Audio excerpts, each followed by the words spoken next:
शहर की भागदौड़ और रोजमर्रा की जिंदगी की उलझनों में फंसा अभय एक साधारण व्यक्ति था। उसकी जिंदगी में कुछ खास उत्साह नहीं था, सिर्फ काम, घर और सोना।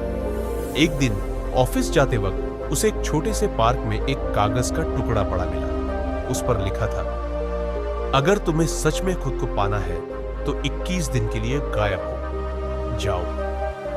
अभय ने उस कागज को पढ़कर पहले अनदेखा किया, पर दिन भर उसका ध्यान उसी पर अटका रहा। वापस लौटते वक्त उसने उस कागज को फिर उठाया। उसने सोचा कि क्या होगा अगर वह वाकई 21 दिनों के लिए सब कुछ छोड़कर कहीं गायब हो जाए। अगले ही दिन उसने अपने ऑफिस से 21 दिन की छुट्टी ली और अपने फोन को स्विच ऑफ कर दिया। वह अपने शहर से दूर एक छोटे से पहाड़ी गांव में चला गया, जहां न इंटरनेट था न फोन सिग्नल। वहां उसने एक साधारण सा कमरा किराए पर लिया और बस एक जोड़ी कपड़े और कुछ किताबें अपने साथ रखी। पहले कुछ दिन तो अभय को बेचैनी महसूस हुई। उसे लगातार अपने फोन और काम की याद आती रही, लेकिन धीरे धीरे वह उस जगह और उसकी शांति में रमने लगा। वह हर सुबह सूरज की पहली किरण के साथ जागता और दिन भर प्रकृति में खोया रहता। वहां के लोगों से बातें करता, उनके जीवन की सरलता को समझने की कोशिश करता। दिन के चौथे दिन अभय ने वहां के एक साधु से मुलाकात की।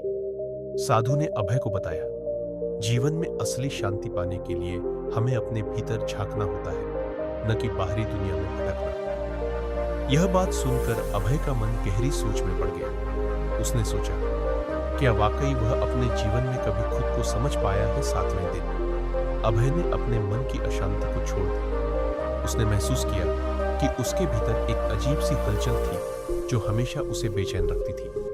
उसने ध्यान लगाना शुरू किया और धीरे धीरे उसके भीतर की आवाजें शांत होने लगी। 15वें दिन अभय को एहसास हुआ कि उसके अंदर की सभी इच्छाएं और चाहते असल में दूसरों की उम्मीदों और समाज के मानकों से उत्पन्न हुई थी। उसे पहली बार लगा कि उसे जो चाहिए था वह पहले से उसके पास था, सुकून, शांति और खुद का अस्तित्व। 21वें दिन अभय को एक अद्भुत अनुभव हुआ। उसे लगा कि वह खुद को एक नई दृष्टि से देख पा रहा है।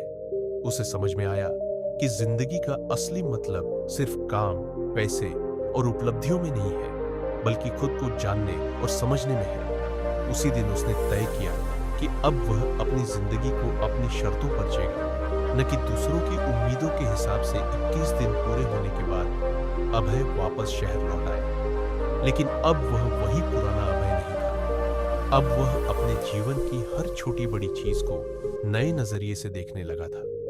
उसने अपने काम को भी एक नए उत्साह के साथ शुरू किया, लेकिन इस बार बिना किसी दबाव के। उसने अपनी जिंदगी में बैलेंस बनाना सीख लिया था। अब वह हर किसी को सलाह देता है, अगर कभी जिंदगी में खोया हुआ महसूस करो तो 21 दिन गायब हो जाओ। खुद को खोजने के लिए दोस्तों, ये कहानी आपको कैसा लगा कमेंट करके जरूर बताना। नया यादव चैनल को सब्सक्राइब जरूर करना ताकि वीडियो सबसे पहले आपको मिल सके।